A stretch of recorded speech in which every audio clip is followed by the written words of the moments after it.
introducing Kristi. Got to know Kristi a little bit at dinner the other night. I know she was in marketing for 10 years before turning her career and taking on customer success. Obviously one of the best thought leaders, the best known thought leaders in customer success, but also somebody with her background who recognized just the critical intersection point between customer success and customer marketing. I mean, they can't function without each other, and even more so, your company needs those two functions to be working together incredibly collaboratively. So with that, let me welcome Kristi.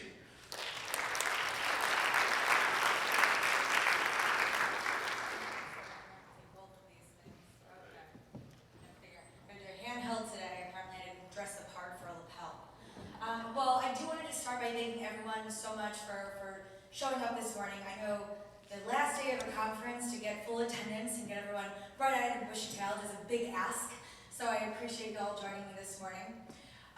So just to kind of start with just introducing what I want to talk to you all about today is just how do we elevate the customer to the center of the business? Now, this isn't just the company-wide mission of trying to go through this transformational journey of bringing the customer to the center of the organization. But more importantly, I want you all to walk away today with understanding that you play a critical role in that being a realization. Every single person in this role, the work that you do is critical to that being an outcome. So Jeff did give me a little intro and did kind of steal my thunder. I was going to say the interesting part that I never get to share because nobody in customer success cares what I did before customer success was that I spent a decade in marketing. And so marketing is near and dear to my heart. It's honestly, I thought I'd be a CMO or a chief digital officer one day, and that's where my career path was going to head. Unfortunately, or I guess fortunately, it took a turn and I ended up in customer success. And so I've spent the past 11 years in customer success leadership functions, building, scaling, and transforming teams into hyper-growth organizations where we've been able to increase advocacy, revenue, and growth. Now, across that time, I've been at 5 different companies. The most recent one here is currently at ClientSuccess. We're a customer success management software. And I'm our Chief Customer Officer and oversee our entire post-sales team, or as I like to say, post-initial sales, because we keep selling. And in that role, I oversee our customer success, our services, and our support teams, as well as play a critical role in marketing. Now, we are a small company, so I don't have the luxury of having a customer marketing team, or even a person, or even the very few hours that I try to allocate to it, but I do my best. But interestingly enough, across my 11 years, and the 5 companies, there's been one consistent problem. The customer has never been at the center of the company. Now let me ask you all, raise your hand if you've ever heard your CEO refer to your organization as a customer-centric business. Now, how many of you actually believe that you are working in a customer-centric business? Well, I applaud the few of you that also raised your hands like that. The reality of it is, more often than not, it's not the case. We like to say that we are customer-centric. We like to believe that we're customer-centric. But I will tell you, more often than not, the actions are what dictate that reality.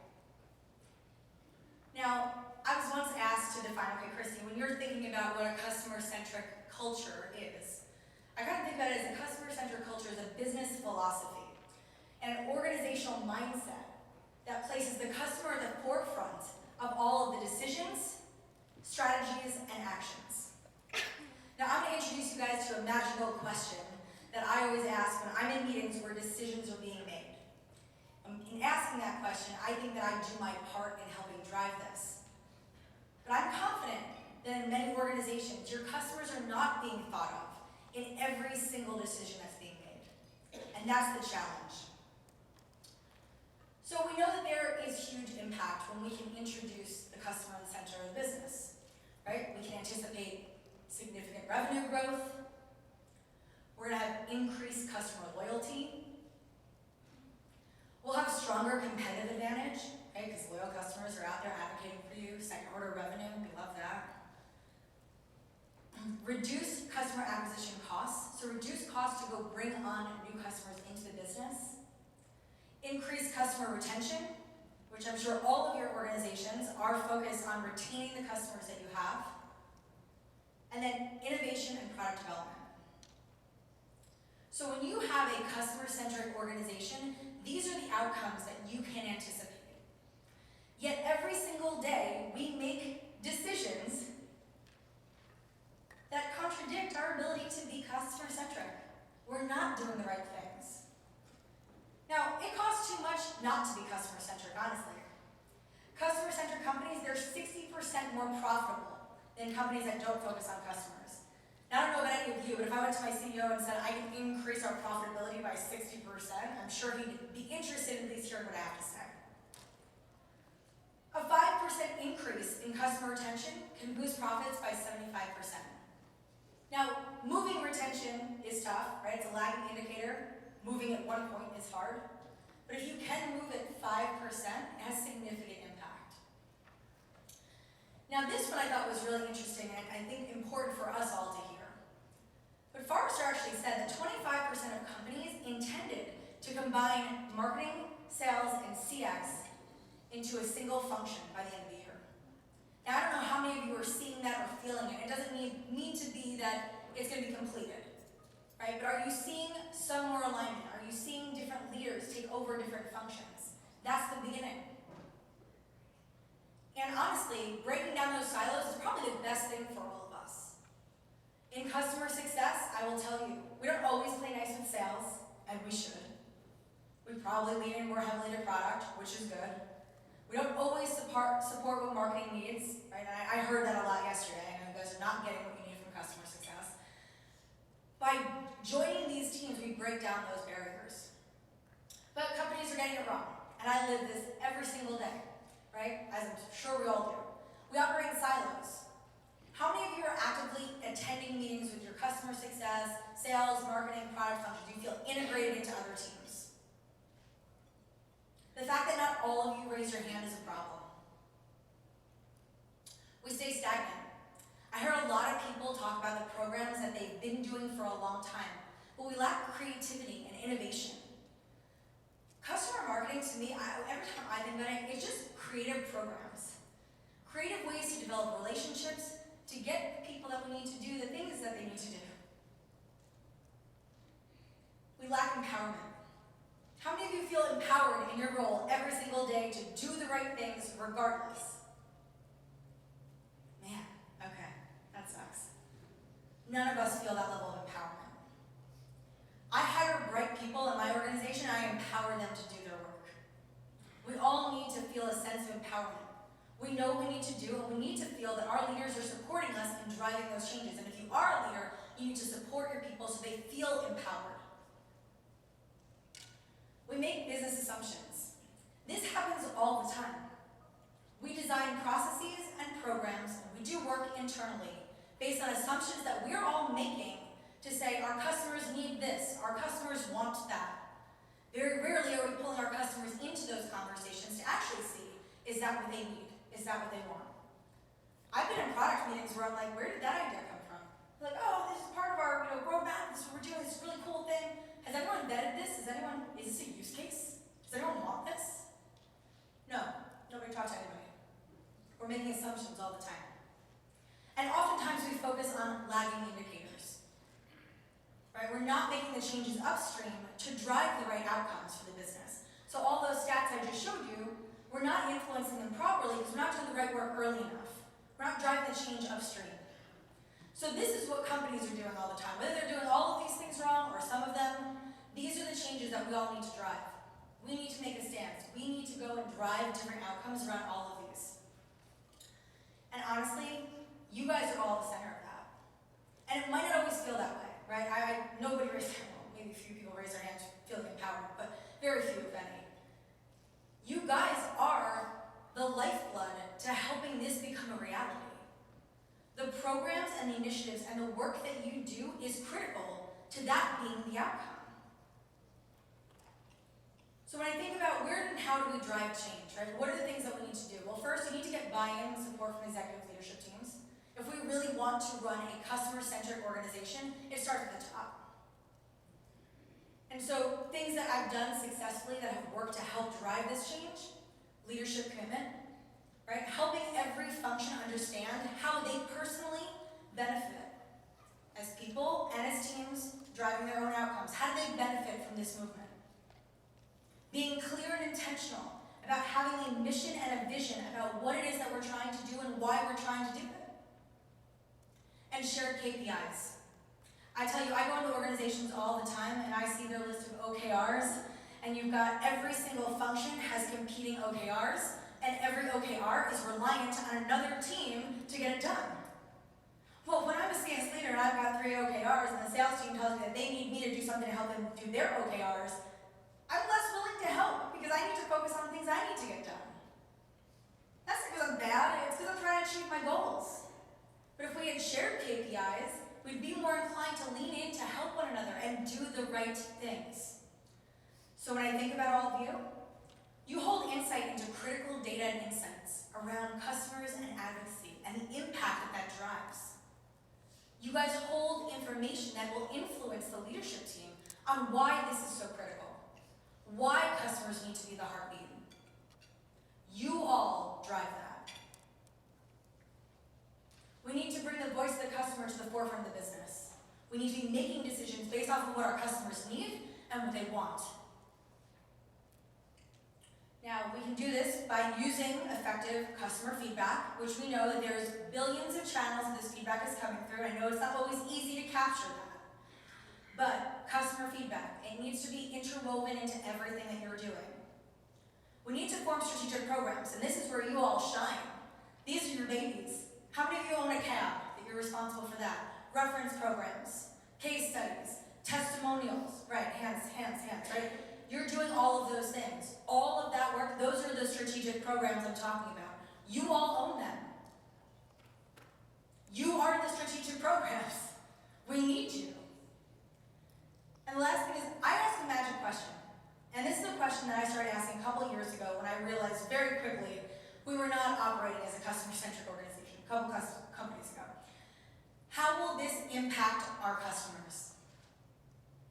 In every meeting and in every room where a decision was being made, big or small, it didn't matter.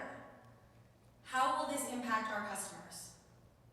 Now, in the beginning, I didn't ask it out loud, to be honest, right? I'm sitting here and I'm like, well, how will this impact our customers? And I would formulate my own hypothesis of how many ways this is broken, until I eventually got up the courage and the nerve to actually just ask this out loud, right? A decision was being made. How will this impact our customers? We're doing it. How will this impact our customers? And the more I asked it, the more people anticipated it, and the more people came prepared with answers and plans to address that. I started to see that that question was driving change. And not only that, more and more people in the company were asking the same question in their own meetings. So if I give you nothing else, I give you my magic question. When you're in meetings, ask. Because having healthy and good customers, right, you all need that. I heard you all talk yesterday. We're looking for good, successful customers who are getting value, who are happy, who are willing to participate in these programs. Well, we need that. You lead the charge on these core voice of customer initiatives. These are your babies, right? And we cannot be successful if we are not elevating the insights and the work that you're doing to the forefront of every single initiative in your organization. We need to drive accountability across the business with customers focused on KPIs. Do you all feel that you are measuring maniacal focus and measurement around all the KPIs that you need to be? It's a problem. How many of you have access to dashboards and reports that you feel like you're looking at least daily? Some of you? Weekly, at least? Okay. It doesn't matter what your role is, it doesn't matter what your job is. You need to understand what your KPIs are, you need to be focused on them, and you need to be tracking them regularly. You cannot manage what you can't measure. So what I've seen successfully work, having successful milestone achievement, understanding where our customers are making that turn and becoming successful, right? What is their ability to achieve those key milestones in their journey, not your journey, right? Organizations, we design customer journeys and we say, these are the things our customers should do, and when they do these things, they're successful. We don't dictate their journey. We don't dictate their success. They do. We have to have better mechanisms to track that. And you all need that visibility.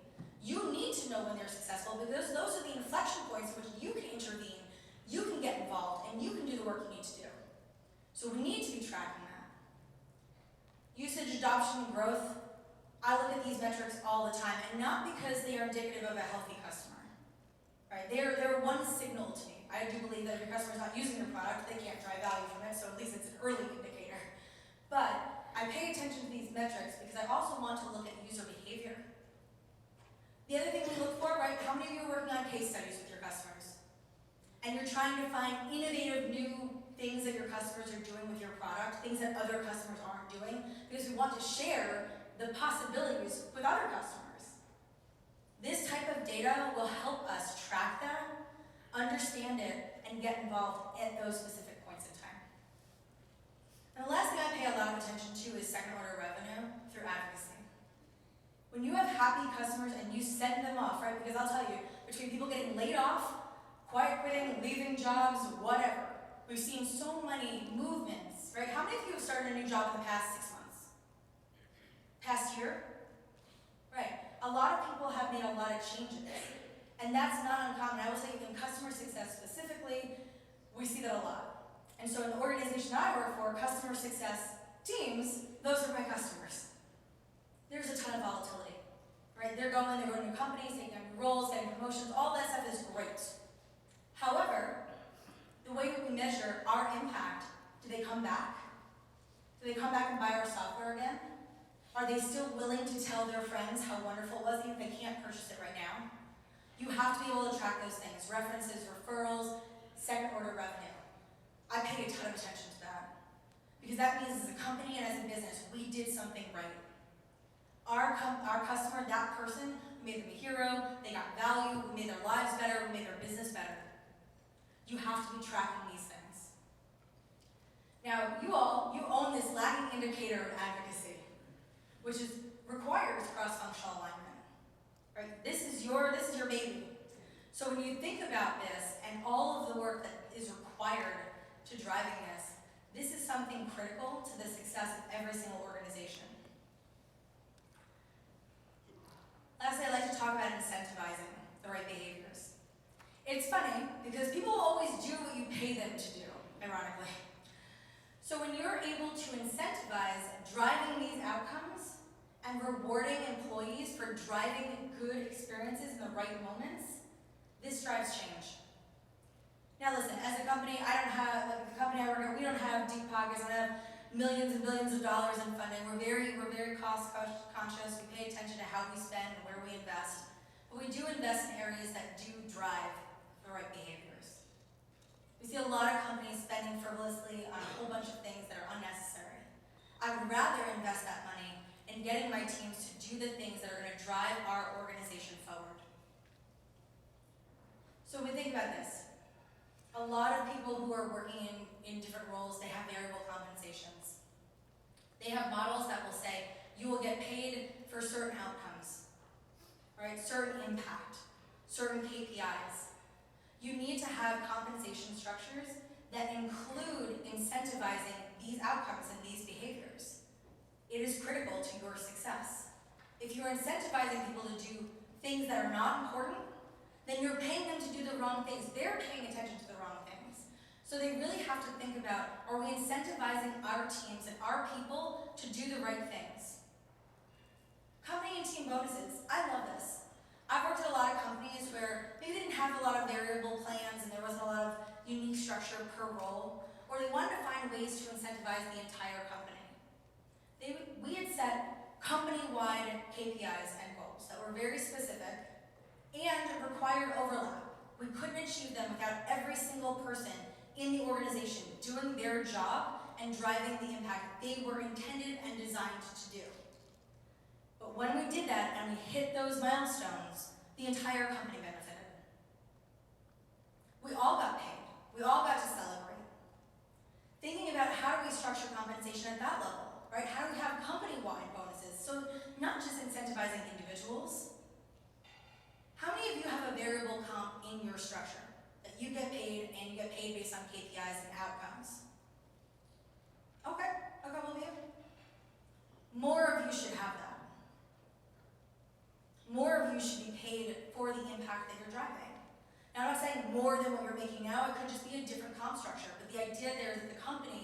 be incentivizing you to do the right work, to drive the right outcomes. We see it with sales, we see it with customer success teams, we see it with these frontline teams. You all should have a similar structure. We should all be compensated for these outcomes. I love spiffs. I love paying people to do things in the moment, incentivizing them. I think it feels good. You have a win, great, here, you make that. You know what you can control. More organizations and more programs need to think creatively about how do we integrate spiffs into our programs, right? How do we find small ways to recognize wins? If you've got a specific program, I used to run CSQLs, which is a Customer Success Qualified Lead. Every time my team got a CSQL, we had a spiff on it. They'd get paid half up front for the qualified lead, and they'd get the other half if it closed. I had some CSMs that were making a lot of money on that. Like I said, it's funny, we'll pay what you pay them to do. You gotta find creative ways to incentivize that. And I know, again, budgets are tight, not everyone has a lot of money, but think about where you're spending money and is it being invested in the right way to drive the right company outcomes? And when I think about your roles and where you all sit in your organizations, you all have a very interesting position because you can actually influence what those incentives and those KPIs should be. You might not think that you have that influence, but you do. This is where that cross-functional stuff comes into play. MBO programs, management by objectives. A lot of customer success teams, a lot of frontline teams will often have that as a component of their payment structure. So they'll have their base salary, might have a variable, part of their variable might include an MBO, right? So not just revenue metrics like renewals or growth, things like that. The MBOs are a great opportunity for you guys to insert your KPIs. Maybe it's a number of case studies that are completed, not just identified. Maybe it's a number of successful reference calls that were completed. Maybe it's a number of successful reviews that were completed. These are the things that we want to leverage our customers for. These are the programs that you're driving. You can actually influence if the CS teams are doing this because you can say these are the things that are important to the business. Here is why. Here's the impact it's going to drive. And if we can get this alignment with your team, here's how we can all succeed. And it's those narratives. Right? It's not, I need to do this and I need to win, I need to do my job. That's where you're going to lose everybody. It has to be, how can we all win together? And these are the types of programs and initiatives that we should all be thinking creatively about. And many of you may not be leaders and you might not be able to make these changes, but you can make recommendations. You can share ideas. And whether or not you feel empowered, you have to act empowered. Because if every employee in every company is just sitting in their role, doing what they think they should be doing or what they feel like they should be doing, we're all losing. You're all smarter than the roles that you're in. You're all capable of more than the roles that you're in. Leverage that. Empower yourselves. Unfortunately, I do it all the time. I don't know that many people like that, but if I want to do something, I'm going to go do it. We'll figure out where it goes from there. I'm not telling you to go be as reckless as I am, but I definitely think you all should step up and be a little bit more vocal. You're brilliant. The work that you do is important. We cannot succeed as a company without the work that you're doing every single day. If you have barriers to get it done, break down those barriers. Figure it out. Don't complain and don't be a victim. Figure out a way around it. I hear it all the time. Oh, well, so-and-so isn't helping me or they're not introducing me to... Go around them. Go to their boss. Go just figure it out. Let's not be victims to the situations that we're in. We have to drive change. We have to be accountable, each of us, ourselves, in our roles, every single day. Now, I'm going to end with this because I know change is hard. I know I said a lot of things. They're all feeling very futuristic for many of you, probably. But these are possible. They're possible outcomes. They're possible initiatives. There are possibilities for each and every one of you. And while it's hard today, I'm going to challenge you to be creative, be a force, push these things forward, because even your CSMs who are a barrier, even the leaders who aren't listening to you today, eventually someone will listen, something will change, and you will be that force. We cannot be successful without the work that every single one of you is doing. I I wish I had money, I would hire a customer marketer today. It is really powerful stuff that you guys all do. It's important stuff. Not only for our business, but for the people that it impacts. I'll tell you a quick little story. So, before I joined my current company, I had used a product for about 10 years, less than 8 years, 7 years, 4 different companies. I purchased the same software 4 times. And I was their biggest advocate. I honestly should have been on payroll.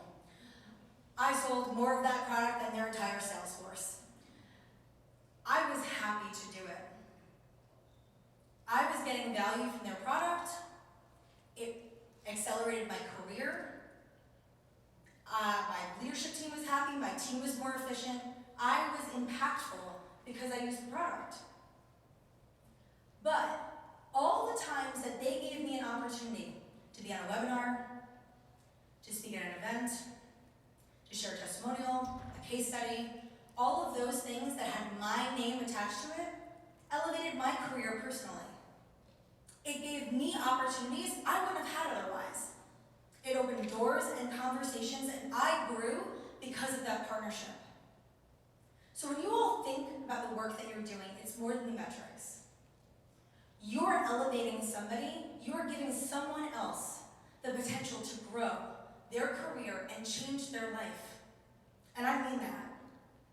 I don't think that I would be where I am professionally today if that particular vendor and I hadn't aligned so strategically, and I hadn't taken advantage of all the opportunities they gave me, which were all mutually beneficial. Right? They won. I'm sure they got a lot of revenue from all the work that I did. But I won too. And that's the power that you all have. You can influence someone's life so much so that you change the trajectory of their career. I don't know a more powerful role.